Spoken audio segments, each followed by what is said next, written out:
Do you remember the summer of 2024? USA Basketball left Caitlin Clark home. No Olympics, no jersey, no chance. They looked her in the eyes and told her she wasn't ready for the world stage. The backlash was immediate. The criticism was loud. And when Team USA nearly stumbled in Paris, the entire basketball world turned around and asked the same question. What were they thinking? Turns out, USA Basketball was asking themselves the exact same thing. Because this time around, they called her number. And what Caitlin Clark did at the FIBA World Cup qualifiers didn't just silence the doubters. It made the people who left her off that Olympic roster look completely foolish. 5 games, 0 losses, tournament MVP, and a performance so dominant that the numbers themselves couldn't fully capture what everyone watching actually witnessed. This is the full story, and we're not letting them forget it. Walking into this tournament, the storylines wrote themselves. Caitlin Clark, the most talked about player in women's basketball, was now sharing a locker room with Angel Reese, her rival, her nemesis, the player whose history with Clark had filled more headlines than almost any rivalry in recent WNBA memory. Then add Paige Bueckers, another competitor whose battles with Clark stretched all the way back to college. This wasn't just a national team. This was appointment television before the opening tip even happened. And then something unexpected happened. Despite being arguably the most electrifying player on the entire roster, despite the sellout crowds that followed her everywhere, the television ratings she single-handedly moved, the cultural moment she represented for women's basketball, Caitlin Clark came off the bench. Every single game. Nobody inside that program explained it clearly. Nobody outside it fully understood it. But what happened next was something the sport won't forget for a very long time. Against Senegal, Clark checked in midway through the first half, and within the first 60 seconds of her being on the floor, the game had already changed.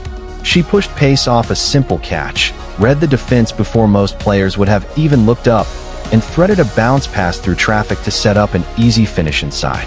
Clean, decisive, immediate. 2 possessions later, another assist. A quick-fire kick out to Kelsey Plum spotting up on the wing. Catch, shoot, 3 points. Just like that. Clark was operating at a tempo that the Senegalese defense simply couldn't match.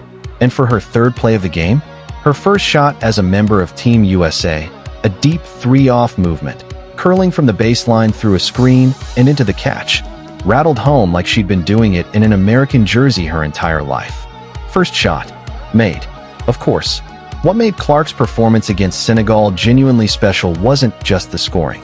It was the decision-making.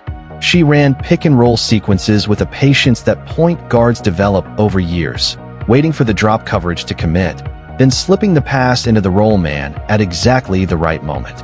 She found Cutter's backdoor. She pushed pace in transition without forcing. She pulled up from logo range when defenders gave her room and punished them every single time they did. By the end of the Senegal game, Caitlin Clark had posted 17 points and 12 assists, nearly a FIBA record, in just 19 minutes of action. 19 minutes. The entire coaching staff knew what they had. The question was whether they were willing to fully use it. Then came Puerto Rico, then Italy, then New Zealand, then Spain. And here's what became clear across those 4 games. Other countries had not done their homework. Or maybe they had, and they simply had no answer regardless. Because team after team tried to guard Clark in drop coverage on the pick and roll, dropping back, giving her space, daring her to shoot. She shot every single time, and she made them pay every single time. Against Italy, a defender stayed back in the paint as Clark curled off a screen at the top of the key. She casually stepped into a pull-up 3 from well beyond the arc, green release, pure, and barely broke stride walking back on defense. It wasn't even a difficult shot for her. That was the problem for every team that tried to contain her. The assist numbers kept climbing. The efficiency numbers kept climbing. And the controversy surrounding her bench role kept building, because the more she played, the more obvious it became that USA Basketball had their best offensive weapon sitting next to the coach for most of each game. But what people forget is that Caitlin Clark never complained. Not once. She checked in, ran the offense at full speed, made every teammate around her better, and walked back to the bench when her number was called without saying a word publicly about the situation.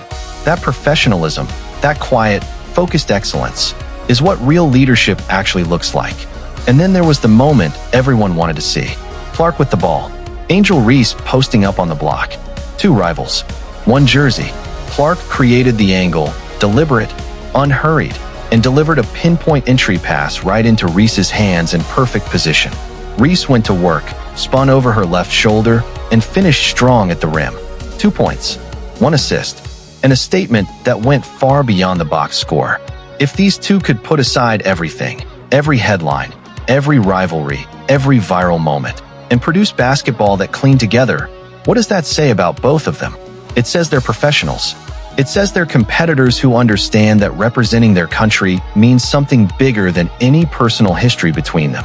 The Clark-Bueckers chemistry told the same story. When Paige pushed pace and found Clark spotting up along the arc, catch, shot, net, it was a reminder that the best point guards in women's basketball make everyone around them better. Clark set up Bueckers. Bueckers set up Clark.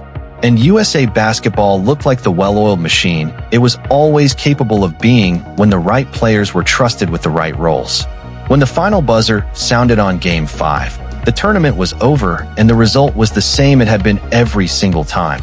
Team USA won. 5-0. Undefeated. World Cup qualified. And the tournament MVP trophy went exactly where everyone watching already knew it belonged. Caitlin Clark. Averaging 11.6 points, 6.4 assists, and shooting over 53% from the field across the entire tournament. In limited minutes, coming off the bench, surrounded by players she had competed against for years, delivered the kind of performance that removes all doubt. She didn't do it with noise. She didn't do it with complaints. She did it the only way she knows how, by being the best player on the floor every single time she stepped on it. USA Basketball left her home in 2024. They brought her back in 2025, and she responded by making every single person who doubted her look directly into that decision and reconsider everything. The WNBA is different now because Caitlin Clark is in it. The national team is different now because Caitlin Clark is on it. And the global conversation about women's basketball is different now because of what she keeps doing every time someone gives her a reason to prove a point. 5-0. Tournament MVP, USA World Cup bound, and somehow, she was still coming off the bench. Imagine what happens when they finally start her. That's it for today. Welcome to True WNBA if you're new here. Subscribe, hit the notification bell, and drop your thoughts in the comments. Did USA Basketball disrespect Caitlin Clark by keeping her on the bench? Let us know. We'll see you in the next one.